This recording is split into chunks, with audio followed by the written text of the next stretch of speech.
See. Do we want to wait for more people to join, Sarah, or do you think we should go ahead and get started? I think we can get started. I think Okay, people will join as they go, but I want to make sure we get as many things answered as we can. So, absolutely. I agree.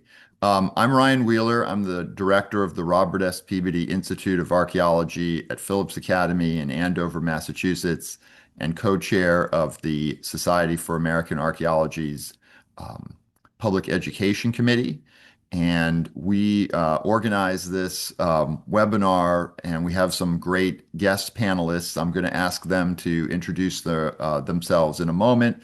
And after they share their name and where they work, I'd love for them to just spend a couple of minutes telling us about the kind of work that they do in archaeology or kind of adjacent to archaeology in some cases, and especially maybe about how uh, the intersection of archaeology and technology, which I know is of a lot of interest to the Lego Robotics team folks that are joining us. So, Ervan, maybe we'll go ahead and start with you. Okay, I got my mic off. Uh, so I am Ervan Garrison. I am a professor emeritus at the University of Georgia. And what am I? I'm a geoarchaeologist. And what is that? That is someone that works at the intersection of geoscience and archaeology. Basically, I use geoscience techniques and technology to address archaeological questions. And I've been doing it for about 4 decades. So it tells you how old I am, but I haven't lost any interest or enthusiasm for my job. So it's something that does allow you to wake up in the morning and really look forward to what you're doing. So I think that's the best thing I can say about doing archaeology is it never loses its appeal and it's quite exciting. I am a bit of a techie, so I like things that blink and whir. Uh, so you can ask me technology questions if you wish. So I'll ring off and let someone else tell you about themselves. Thanks, Ervan. And yes, thank you for a little bit of a sell on our field. It is pretty exciting, regardless of what part of it you're doing, if it's field work or lab work or teaching or even returning items to the communities that they originated in, which is a lot of my work. Elizabeth, maybe we'll go to you next. Hi, I'm Elizabeth Reetz. I am Director of Strategic Initiatives at the University of Iowa Office of the State Archaeologist. I've been in archaeology for over 25 years now. And for a lot of that, I did cultural resources management or CRM, which is what about 90% of archaeologists do for work. It's basically compliance with federal laws. And we can get into a little bit of that later. But I've done that all over the Midwest, Wisconsin, Minnesota, the Pacific Northwest, and Washington State. And I actually did my master's in landscape archaeology in Ireland. And that's archaeology without doing any excavation at all. So, sort of looking at the bigger picture of the landscape. But then I sort of left archaeology a little bit and went into education. So, for my job right now, I basically communicate archaeology to the public, or I try to make archaeology research understandable to the general public. So, I'm not necessarily a techie, but I can break down some of it enough to explain it to people who might not otherwise know what we're talking about. Thanks very much, Elizabeth. Mary, we'll go to you next. Hello, my name is Mary De La Garza, and I am the Research Technology Director at the University of Iowa Office of the State Archaeologist. I've been doing technology for over 30 years now at the Office of the State Archaeologist. I am the technical lead, and I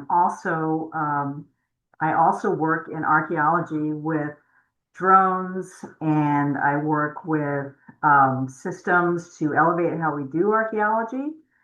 So I'm gathering data in the Midwest as well as in Europe this year. And one of the most interesting things that I like to do is to look at data. So, and I'm also a very big techie, so you can ask me technical questions if you like.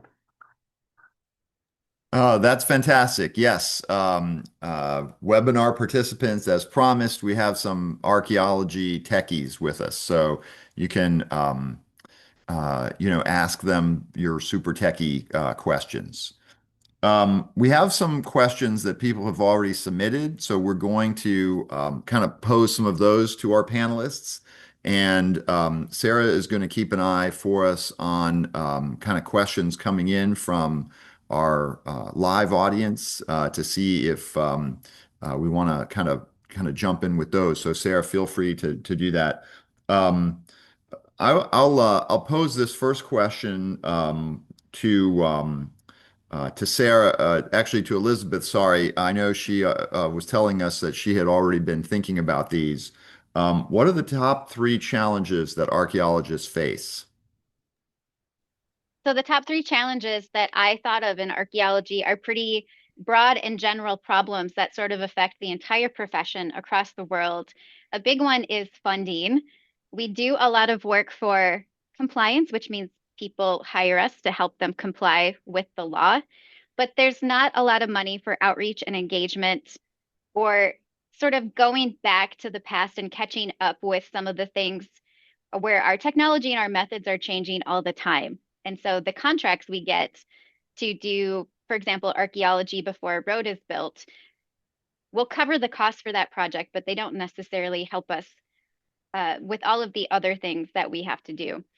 Another one is there are actually a lot of colleges and universities across the world that are closing their archaeology and anthropology departments. So this is where students go to study to become an archaeologist. And a lot of those programs are closing because of low enrollment, not necessarily low interest, but we could definitely have more students taking archaeology classes, but just of the perception that it's maybe not that viable of a job, which is completely false because the third problem, I think, is actually the labor shortage in cultural resources management. So right now there is an infrastructure boom. There's a lot of projects happening, but a lot of archaeology companies and agencies don't have enough staff to help complete those projects. So we do need more people studying archaeology, and we need more people going into archaeology jobs. Thanks very much, Elizabeth. Ervan, Mary, I'm not sure if you want to add anything to Elizabeth's assessment of some of our big challenges.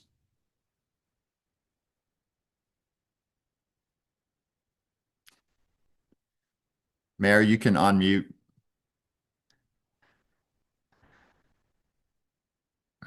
No. Okay, there we go. Sorry, technical problems for the techie. As far as we're concerned, technology is very expensive. So as far as archaeological things are concerned, there's never been really a whole lot of money to throw at archaeologists to do research. And it's taken a lot for my group to be able to get the equipment that we have. So I would say that the biggest drawback for us would be getting that money to get the equipment to do the things that we want to do to make sure that what we research is available and how we research is at the cutting edge. Ervan, go ahead. Thank you, Mary. I'm sorry, I was answering a question online. I agree with everything that's been said about the challenges, particularly on the academic side. Those programs that are viable and do attract students do a pretty good job, I think, on the pedagogical or teaching side. And the hard part is the money. Where do we find the money to conduct a dig? Where do we find the money to buy the technology we want to use, as Mary indicated? So those are day-to-day problems that we have to face and we have to solve. Again, I don't want to be too Pollyanna, but they are solvable. And You just have to work real hard at it. And some days you don't succeed, and then maybe next week you will. It's like anything you do. You just have to keep at it and keep positive about it. Otherwise, you'll leave the field. So, as I said, I've been around for over 40 years and I haven't left the field. So, I've taken some lumps and faced the challenges. But, like I said, I don't want to, sugarcoat it. But it's just like everything else we do. We just have to be very positive and keep working at it and see what works. What I've found is sometimes the lowest common denominator is what we have to work with. Yes, we'd all like to have radar systems and magnetometers and all kinds of fancy drones and that sort of thing. But sometimes it's just you have to dumb it down a little bit and go out with what you have and then wait for the chance to get the really neat things that can help you in your work. A long-winded answer. I apologize. I think it's very true. Archaeologists have been very good at sort of making things work, sometimes on a shoestring with bubble gum and not much else. It's true. Bubblegum works. And Sometimes. All right. I'm going to ask one of the other questions from our general section, which is, I think, a really interesting one. Maybe we'll start with you, Ervan, but it's how does archaeology help us with the world's problems today? I'm going to use an answer straight out of my wife's observations, and she's been with me through all of my career. And one of the best answers I ever heard of why archaeology is simply that our information, the things that we find out, can change the way we think, and that's very big. And very, very true. I was sharing that with another person today that sometimes what's in written history isn't the same as what archaeologists might discover. So they could certainly complement one another. Mary, what do you think about that question? I'm in agreement with that. There's so much that we don't know that comes to the fore when we dig into the past.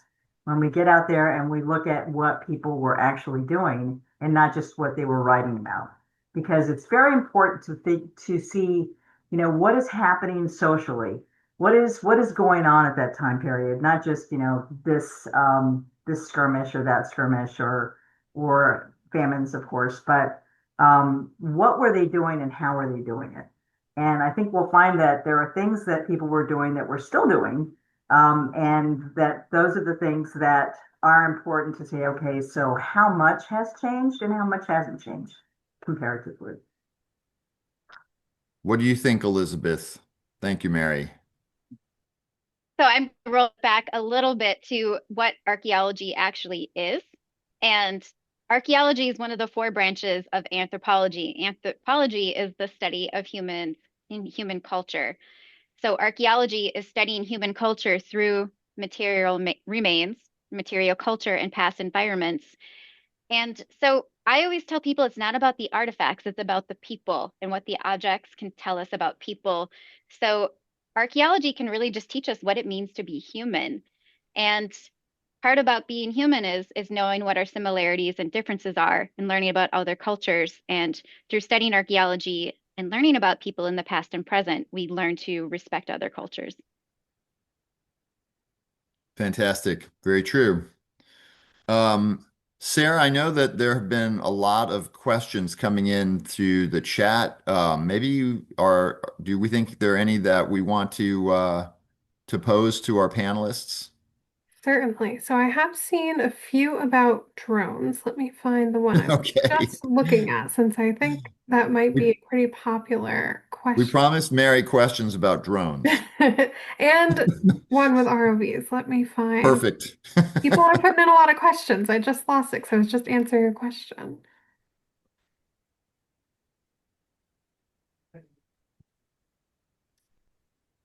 Sorry, I just saw it. Well, let's start with this one. Not quite drones, but while I find the other one. Do you know anything about ground penetrating radar and what would the disadvantages and advantages be of GPR? Irvin, do you want to do that or do you want me to? Oh, yeah. I only taught it for 30 years. I was answering a GPR question on the chat too. And they were asking about it in comparison to other geophysical techniques. And I always like to say ground penetrating radar came late to the party. It's only been in use about the last 40 years. And you say, well, my gosh, that's old. Well, to young people, yes, to people like me, not so much. And but it and the other techniques that we use like magnetometry and resistivity and conductivity, all of them taken together help us answer these questions. But as I said, radar has really elbowed its way in as what we like to call in geophysics WYSIWYG. WYSIWYG just means what you see is what you get. And radar is very good about that. If you drag a radar antenna over a feature, it will instantly see it and show you on your screen that there's something down there. Now, of course, you have to interpret what that thing is down there because it's only an electromagnetic wave that shows up on a digital readout. So the art and the interpretation of radar, I think, is the hard part, not the use of the instruments themselves. Anybody can drive a radar. I will share a fun story about ground penetrating radar. When I worked in Florida, there was a school next to a cemetery, and there got to be a story that there were graves on the grounds of the school.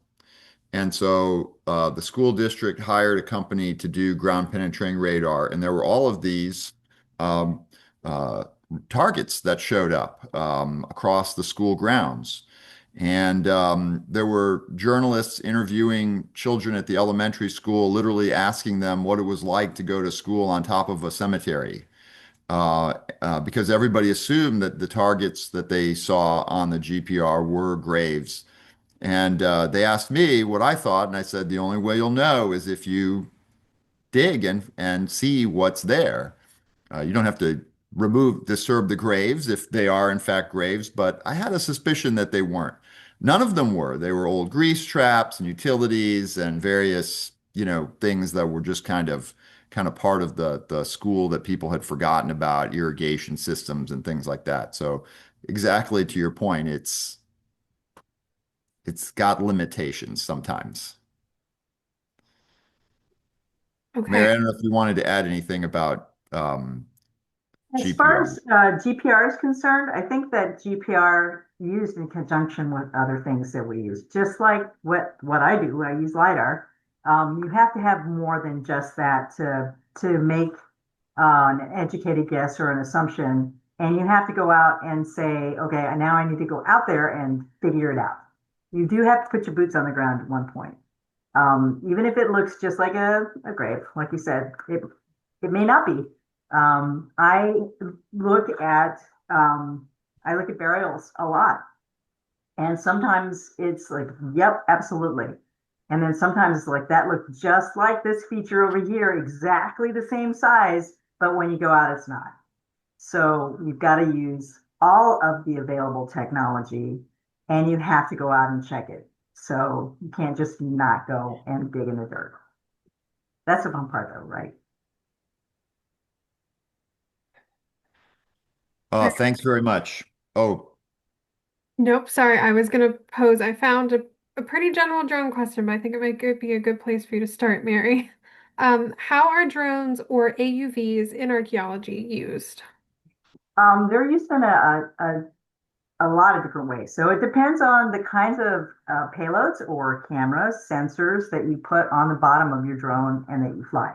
So when I started using drones and cameras, I was strapping cameras onto a drone with Velcro and zip ties because that's what we had to use to try to see how we could get photogrammetry.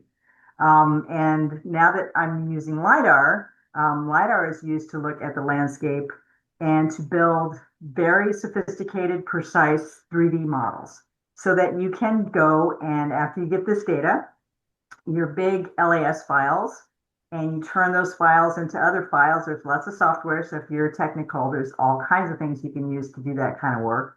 Then you can actually make precise measurements with those particular files that you're creating so that you can go back and go exactly where you need to go. The technology that I use right now can get within 5 centimeters of where the data is.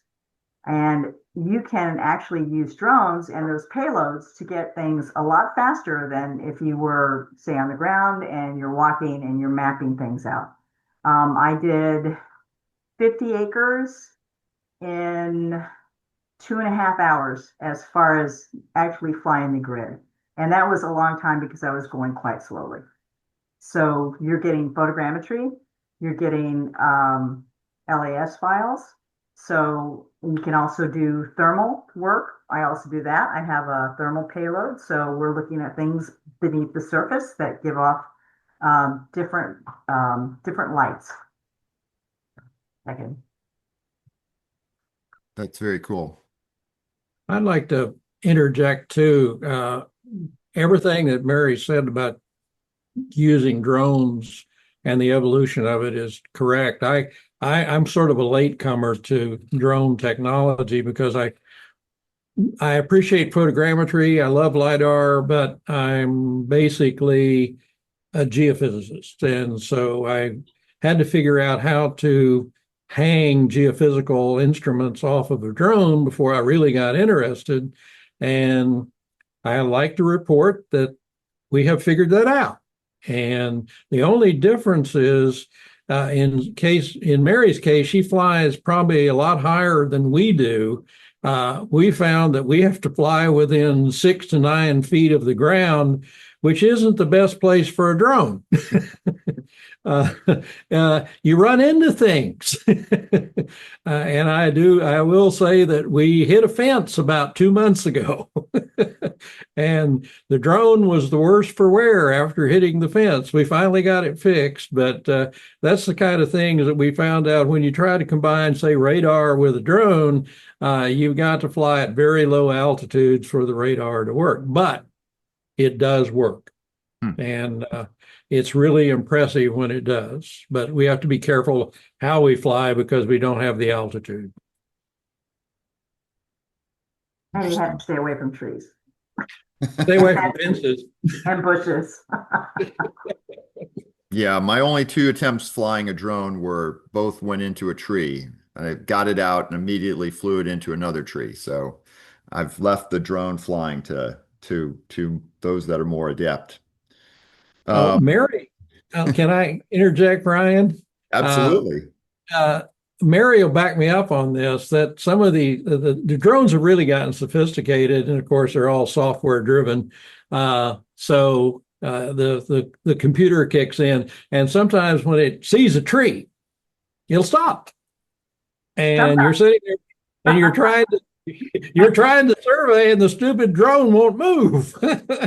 You have to override it and say, you can move now. I got a story about that.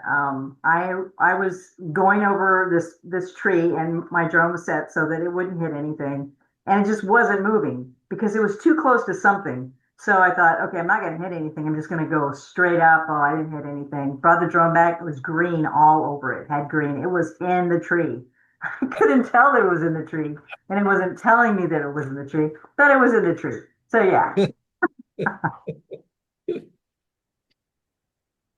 It's kind of a driver assist, isn't it? All right, let's see. Sarah, do you have any other questions from the chat that we want to make sure that we get to, or we could go back to our master list? I see. Maybe answer a couple from the master list, and I'll work on finding some that. Sure. Yeah, absolutely. Let's see.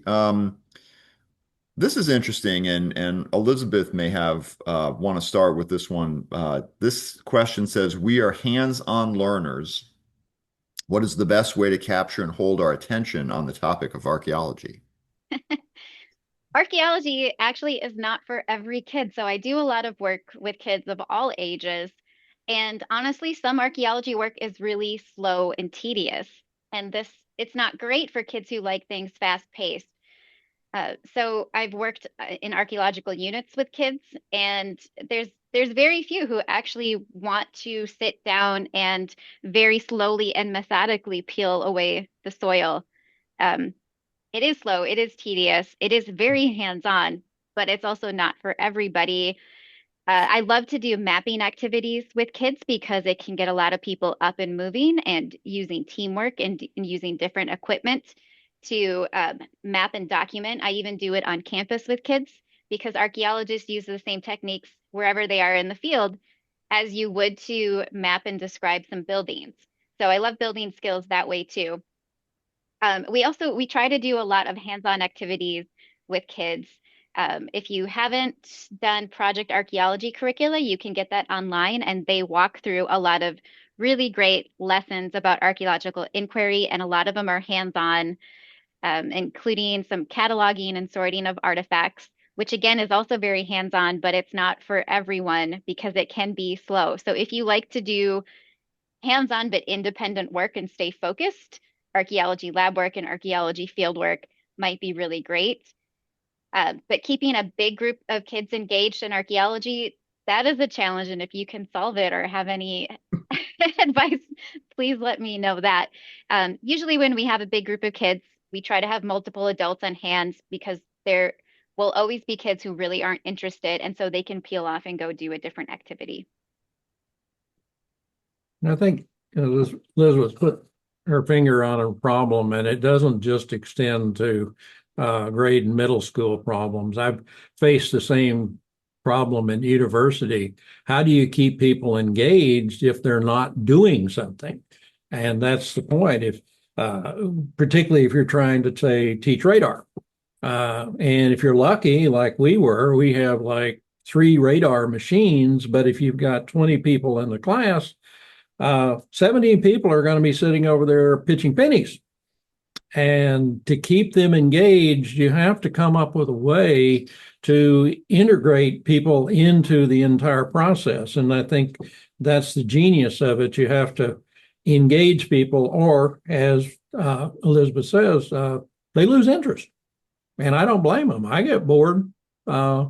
Particularly when we do underwater archaeology, if you're sitting on the boat watching somebody's bubbles, that's the most boring thing in the world. So you're not down there doing it.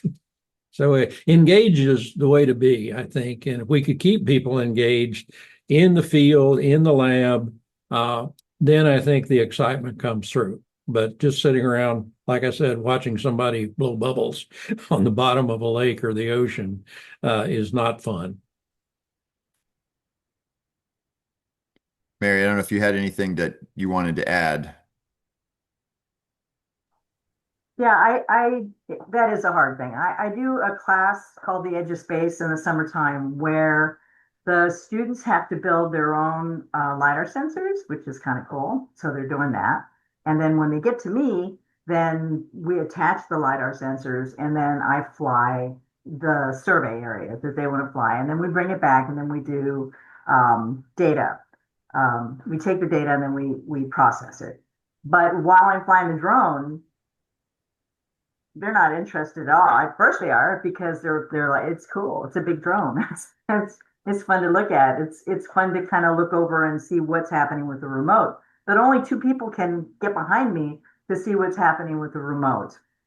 So it is really hard to hold their attention. And unless they are super, super interested in exactly what you're doing, they're going to be bored. I think that virtual training would be really good to hold that kind of technology, to hold their attention while there are many people doing things, because then they can see exactly what's happening and interact with that particular craft. I think virtual training is a really good idea. Interesting. One of the other questions on here It's actually one of the first ones under our kind of general heading that I think is kind of fun to think about is when does archaeology start? And I think what it means is, when could you use archaeological techniques? Is it, looking into greater than 50 years in the past, 100 years, 1,000 years? What are sort of the temporal range of archaeology? Ervan, how would you respond to that? Uh, I think, well, I like the 50 years things because under the National Historic Preservation Act, anything over 50 years old is technically the subject of, could be the subject of archaeological inquiry. But Only uh, if they catch us. yeah, uh, I've I've worked on things that are 20,000 years old, and I worked on things that were 50 years old. And I think the question that's being asked is really what engages you in the archaeology. It's an archaeological question. Uh, as we know, archaeology does best with non-written material. In other words, artifacts and features and things that are recovered from the ground or from underwater. And there's nothing to help us in this other than our own intuition and our ability to try to figure out what these things are and what these things mean. So archaeology starts the minute I think you begin the inquiry at whatever, age that you're inquiring about. Elizabeth, how would you respond? Um, well, I think where some of the confusion comes from between what is archaeology and then what is the study of dinosaur and fossils is because some archaeology can be really old. Um, and there is an overlap between some of what people study in paleo time periods and archaeology. So archaeology, again, is the study of humans through material culture, and humans have been around for a really long time. Sometimes those things can fossilize. Um, but also, so in Iowa, the evidence that we have from archaeology tells us that people have been here for about 13,000 years. But that also doesn't mean that they weren't here sooner. It's just that's the evidence we've found through archaeology. Um, so it can, yeah, archaeology can make timelines, it can break timelines. Uh, and we use a lot of similar methodologies to the people, the paleontologists who do study dinosaurs and fossils. And then there's also that branch of anthropology, biological anthropology, that studies the earliest humans and human ancestors. So it does get confusing, and it's no wonder why people sort of think about dinosaurs and fossils. But archaeology is really old, and it is really recent at the same time. I'd like to add something to what Elizabeth just said.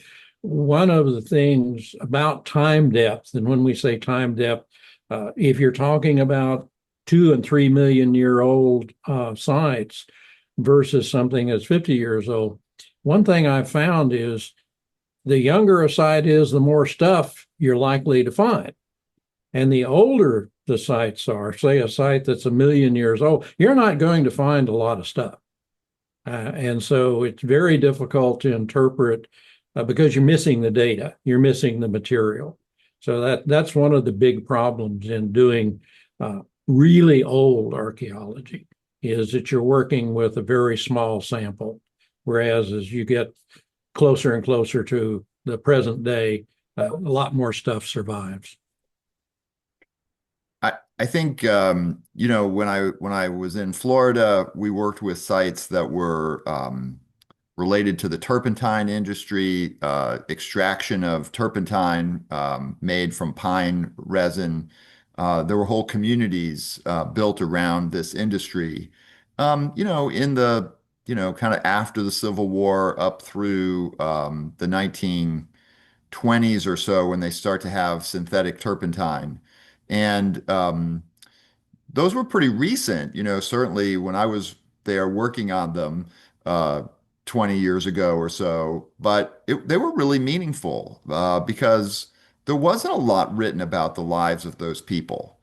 We found toys at some of those camps and towns, so we knew that their families were there. And that, this was kind of what a lot of people that didn't have a lot of money wound up doing after the Civil War in the South, was involved in the lumber industry or the turpentine industry, regardless of what race they might have been. Both black and white people worked at those camps, often together. So they were really interesting. And then we met some of the people that had been kids at those places because they still lived sort of in the area. There was a whole technology around it, which is kind of gone now. Uh, Boiling the stuff is kind of nasty. So it can be a really recent, you can apply archaeology to your school grounds and things that people have dropped there within the last week and map them. Or you could look at sites that may be human ancestors that are, potentially millions of years old. Mary, I don't know if you had any thoughts on this question of sort of where does archaeology kind of, what are its time bounds? Um, I sort of thought the 50-year and older, because that's just what I guess what I was taught when I was, it's older than 50 years, then it's archaeology. It's old. But it's such a big scale that it really is hard to go, okay, well, it's here, but it's all the way over here. And you're right. I mean, the trash that gets into the landfill, that's archaeology. We can go dig that up and find out all kinds of things about people. So it could be now. Um, I like the idea of the old bottles and those things, but I'm older than that now, so I'm archaeology. Quite a few of the panelists here today we're on that Archaeology. potentially National Register eligible. Um, all right, let's see. What other questions do we have here? Hang on. Okay, here's some from our technology list. Oh, this is kind of interesting. This is a question about how do you get power out to remote sites? Do you have to carry in batteries or a generator? Have you ever used solar panels? Okay, so I want to answer that one question before Irvin gets in there because I just had a big problem while I was in the field. So drone batteries are massive. They take a lot to charge them up and they don't last very long. So I have two big batteries on my drone, this particular drone, that lasts maybe 30 minutes worth of flight, usually less than that, depending on the weather. And you're in a remote spot. So you either have to have everything charged and ready and you only have X amount of time to do for that day, or you have to have a generator. We didn't have a generator. And we also had a really, really hot day, and we're at the top of a hill in the middle of nowhere, of course. So we're about 20 miles from anywhere that we can charge up. So what was happening was we would fly the drone on this one, but as soon as it got back, we would send the batteries back to the area we can charge them, and then we'd start with the other batteries because we thought that we could charge them in rental cars, but you cannot. They're too big, so we couldn't charge them. We couldn't do anything with them.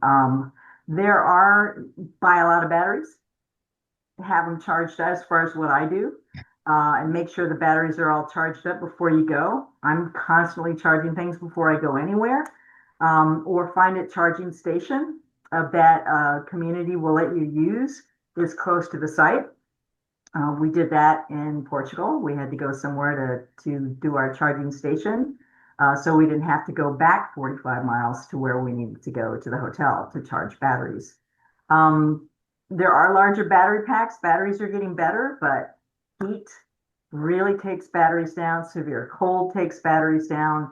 I think a portable generator would be awesome, but it would be it depends on where you're going and how you have to pack it in. If you're carrying this thing and there's two of you, or you can't drive up to where it is and it's way up this steep incline, there are a lot of issues with that. there should be some solving of those problems. Nice. I'd like to pitch the generator because I've kept a little Honda generator. Uh, I have really taken care of this generator because it, as Mary said, batteries will die anywhere and they tend to. So the only way that we could keep, say, a radar battery going or a magnetometer battery going was charge the darn thing. And as I say, we have probably the smallest Honda generator they make. It won't charge much, but it'll charge a battery. And it saved our projects more than once. I have also used solar, and it's not as effective as just a little generator, but it will charge a battery.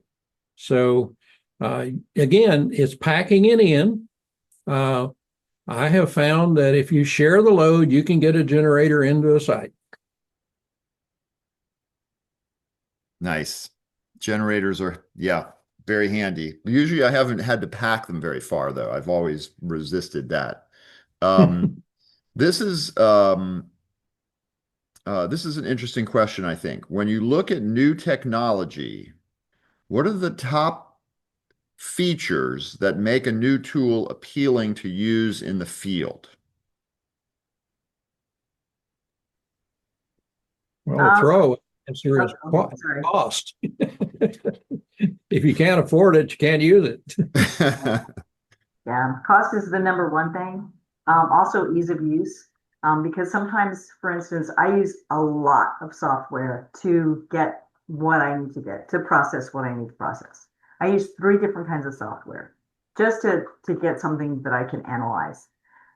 So if there were one thing that I could go to and do all of my work in, and it wasn't so expensive that, you know, I'd have to sell all of my dogs for scientific experiments. I would never do that, just so you know.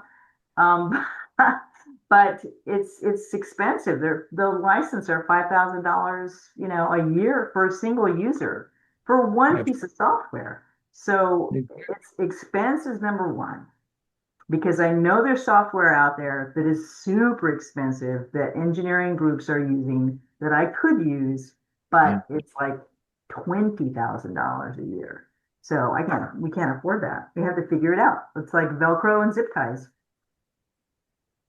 I completely agree. I just renewed a license for our radar. It's $1,500 a year.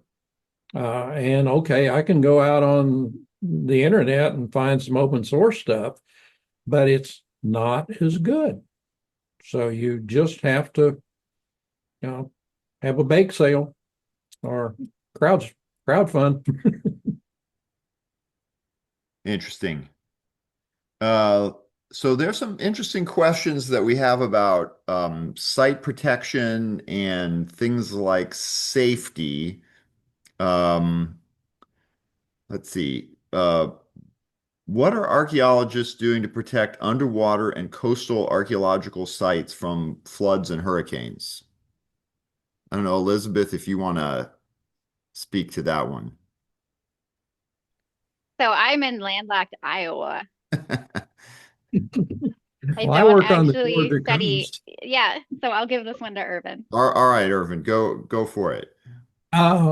There's not a lot that we can do to protect sites now that are undergoing erosion due to even the smallest sea level. And of course, hurricanes are the most obvious threat. And there isn't a lot that we can do. We do something called armoring. And if you've never heard the term, it's basically protect a site with sand, rocks, a combination of sandbags and rocks. We've even learned how to use netting, plastic netting that you sometimes see spread across a garden. You can nail that down, and it's very effective. Storm waves, currents, wind will do some damage, but it won't completely wipe out the site. So there are, and this isn't expensive. It just requires a lot of labor on the part of the people that are trying to do it. But I think it does work. We have protected sites both on lakes and on shorelines that otherwise would just have fallen into the water and everything would be gone. And I We can chime in oh, go ahead, Elizabeth. well, I mean, we do have climate disasters here in Iowa, and there has been a lot of flooding and drought. And Iowa is known for its rivers. We don't have many natural lakes here, um, but a lot of the agricultural fields don't have any sort of erosion barrier, and they go right up to the rivers. And so a lot of river banks are eroding.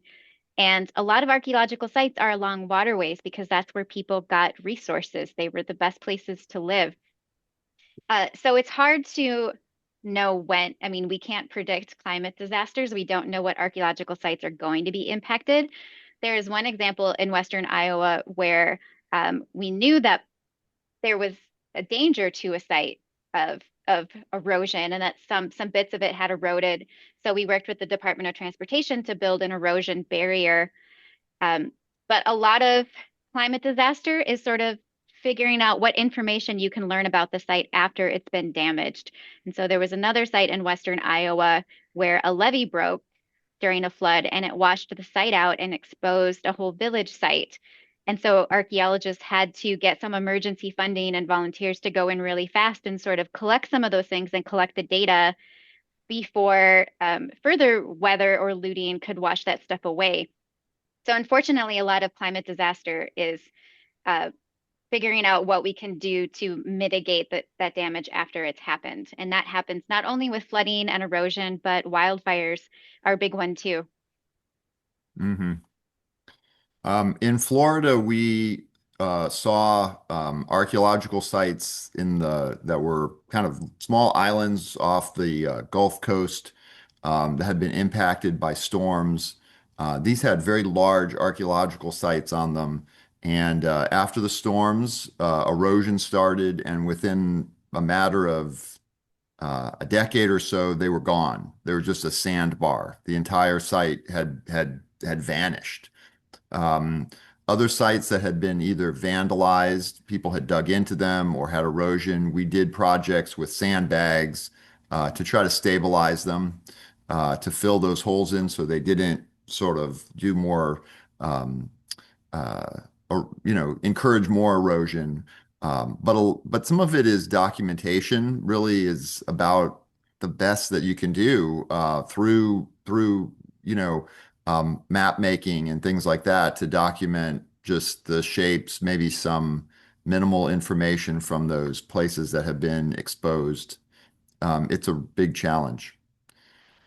Um, Sarah, I don't know if you have some questions that have come in that we want to make sure we ask because we're getting close to the end of our time.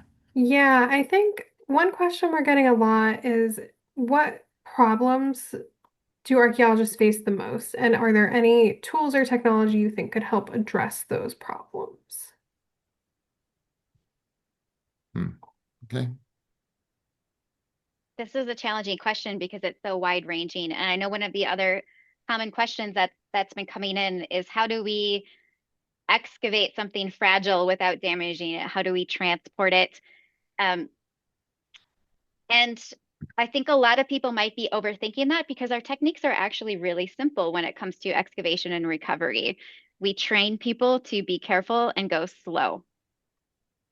And we use pretty simple items to transport those things back to the lab. So if something's really fragile, we'll wrap it up in foil or put it in maybe a little plastic container. Um, but mostly it's not a very big challenge to like there are examples when you might break something during excavation, but that's something that was already really fragile to begin with, like an older piece of bone, because bone is organic and breaks down, or a fragile piece of pottery. Those things were probably going to break anyways. So generally, we go slow and we watch out. That's why we're methodical and careful. So damaging artifacts while we're excavating is really not a big challenge. So I'll just throw that out there. I'd like to add one thing about a common problem, and it's a basic problem. Where do you dig?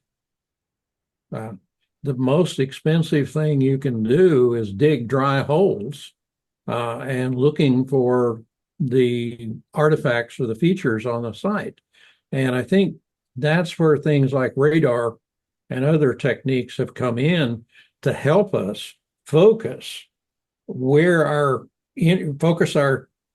resources, which are always limited, people, money, time, focus them on a part of an area that will yield the most results archaeologically speaking.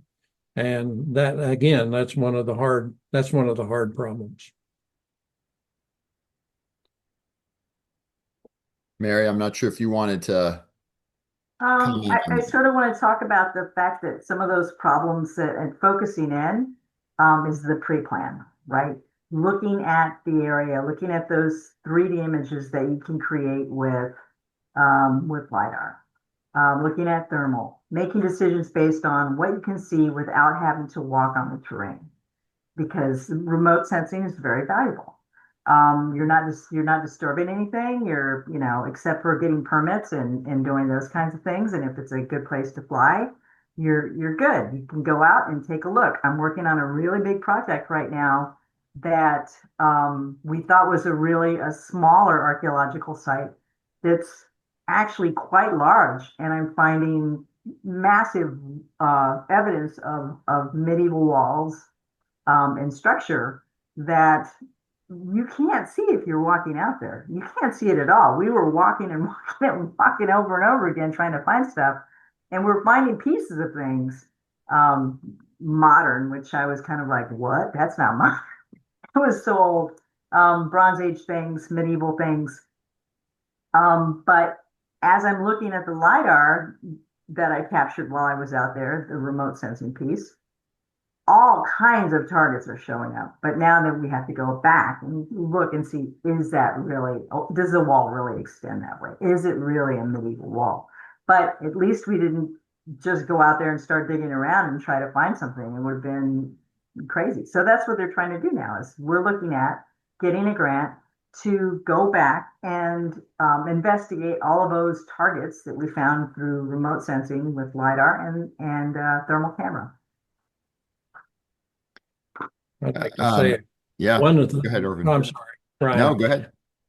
I was just going to reinforce what Mary said. If LiDAR has done anything, it has increased the number of sites that we didn't even know were there. It's been really remarkable, almost revolutionary. I think we're getting down to the end of time, but one of the questions that's here asks about ethical challenges that you might have encountered in the field. Oh boy. I actually have one from this Go summer. ahead. Sure. I was asked there are certain rules and regulations that I follow as a FAA certified pilot, as well as an ethical individual. And one of the things that we have to do before we go out is to make sure that we're not flying over animals. We're not, flying in areas that are restricted. And in the United States, you know where you can go and where you can't go, and we have to get landowner permission, just like you do if you go out and do a dig. But when we went to Europe, the person that was in charge of the project said they had permission, but did not have permission. So I noticed that there were animals in one of the fields that they had asked me to survey. And I told them that I would not survey the field unless the landowner said it was okay, because drones can spook animals. That's going to cause damage. Bad things can happen. And they said they couldn't get in touch with the landowner, so I refused to fly the area. And so ethically, they were trying to push me to do that. But that wasn't something that I wanted to do. And since they didn't hear from someone, it was okay for me not to fly it. So we have to think about all of those things, not just animals, but children and all kinds of things that you could fly over and maybe get data that you're not supposed to have. That's not your data. We don't own everything. I could add one, maybe two things to what Mary just said. One thing that I think archaeologists have to consider, and it is an ethical question, should you dig? Archaeology is destructive. There's no do-over. So if you decide that it is ethical to dig a particular site, then go ahead. But there are times I think it's better just to let it lie, and let the future take care of it. In cases where it's a salvage question or a contract archaeology question and the site's going to be destroyed, there's no ethical question. It's got to be recovered. But in instances where it's just a research question, I think ethics comes in very strongly. I would also add that there are changing ethics regarding the people who archaeologists study. And so archaeology has been a profession for over 100 years. And a lot of the early archaeologists sort of positioned themselves as the knowledge keepers. Like, what we learn about archaeology is our knowledge, and I'm going to tell you about your culture because I'm the archaeology expert. That's not the way we do it anymore. And we're trying to move more towards community archaeology, where we involve the descendants of the archaeological sites we study. And in North America, that might be indigenous tribes, or it could be the grandkids of a farmer who lived at a farmstead site. But ethically involving the community more in the whole archaeological process, but also communicating to the public. So really, most archaeology is done with public dollars. And so it's our ethical responsibility to communicate our findings to the public. Archaeologists don't always do that well, and they don't always prioritize it. Those are excellent answers to that very good question. Well, Sarah, we're at 6 o'clock now, so I think we're out of time. I don't know if we wanted to ask one final question that maybe came in during the last couple of minutes. Sure, if everyone's okay with staying, let's do one more question. So something that's coming up a lot is AI and how archaeology and AI are working together. If they're working, have we begun to utilize AI in any aspect at all? It's probably one of the things I'm seeing pop up the most. So it'd be great if we could maybe address that. Thank you. I'll just pop in quick, say I don't use AI. I know Mary does a little bit, and she can expand on that. But I know one of the concerns that archaeologists have with AI is that a lot of what we study it's culturally sensitive. It's locationally confidential at times. There's a lot of information we can't share for ethical reasons. And the more information you populate into AI, the ownership of that information gets murky. And so when we use AI, we don't necessarily what's happening to the information that we're putting in there. And that could lead to some questions about cultural sensitivity and confidentiality. But there are other uses for AI in archaeology that I'll let Mary and Ervan expand on. Go for it, Mary. Okay, so AI would be helpful in systems that create algorithms that help you do some of the science that perhaps you can't do unless you get some very specific help to crawl through a large amount of data. That's where I see it's very helpful. As far as like patterns and making things that will do exactly what you want it to do no matter what's happening. So if you have a flight plan that can't be interfered with in any way because AI is helping you generate those things, I think that's a positive. But as far as the culturally sensitive data, I absolutely agree with Elizabeth. We really shouldn't be putting culturally sensitive data into any kind of AI bot or anything to get through to get data from, because then we're exposing that data that is culturally sensitive. And so I do have to think about too. Also, I'm doing this with maybe data that I've got to survey over a culturally sensitive area. So primarily right now, what I'm using that for is how do I get to those algorithms that I need to be able to look for certain shapes, but not specific shapes in specific places. Well, I'm currently battling an AI program. And it seemed at first it would be a very straightforward application of AI, counting rocks.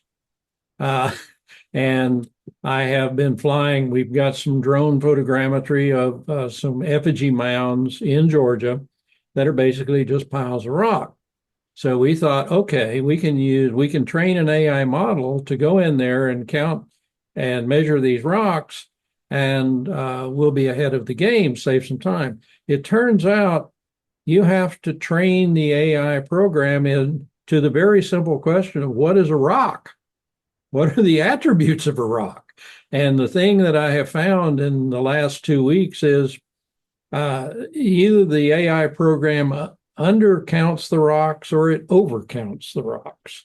And I've trained the thing on as many different examples as I can. And maybe in a month or two, I can report back that it works or it doesn't. But right now, it's almost easier just to count the things by hand. Interesting. That's interesting. All right. Well, I think that might be about it for us. Ervan, Mary, Elizabeth, thank you so much for being here. Thank you to everybody who was able to attend this afternoon, this evening. We hope you good luck on your Lego robots. And also, we hope that you've learned a little bit about archaeology and the kinds of things that we tackle.